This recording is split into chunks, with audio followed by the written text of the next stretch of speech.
Compatibility is when two different pieces of glass are similar enough they will fuse together.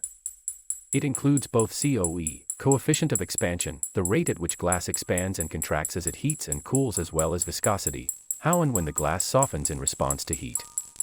If the different pieces of glass expand and contract too differently or soften at too different a temperature, they will be incompatible and won't fuse. Extremely incompatible glass will refuse to fuse at all. Slightly incompatible glass may appear to fuse but might contain stress fractures that can cause it to come apart. The separation could happen right away, days later, or even next year. You can experiment with different glass and test for compatibility, but most artisans prefer the safety and convenience of using only glass that has been certified as tested compatible.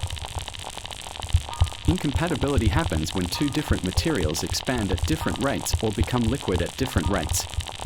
Both COE, coefficient of expansion, and viscosity affect compatibility. Viscosity, how much and how fast something softens.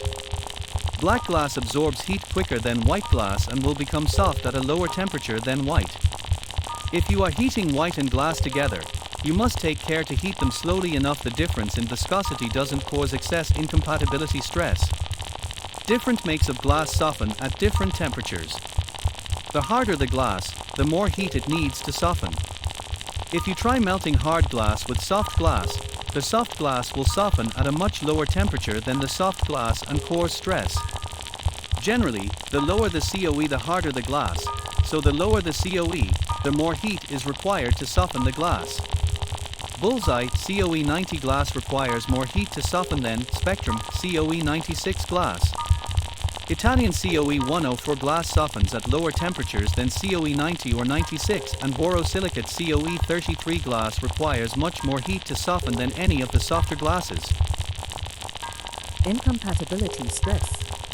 If two pieces of glass with different or different viscosity are heated together, they won't expand the same speed and won't soften at the same speed. This difference creates stress between the two pieces. If there's enough stress, the two pieces will separate. Sometimes they'll separate with a gentle crack and sometimes with an explosive release. It can happen during the heating process, in the kiln or in the flame, or it can happen later. It can happen a short time later, or it can happen a year later. If it happens, and how long before it happens, depends on how much stress the glass is under. Differences greater than 5 by 10^7 C-1 between two glasses commonly indicate that glasses are not compatible.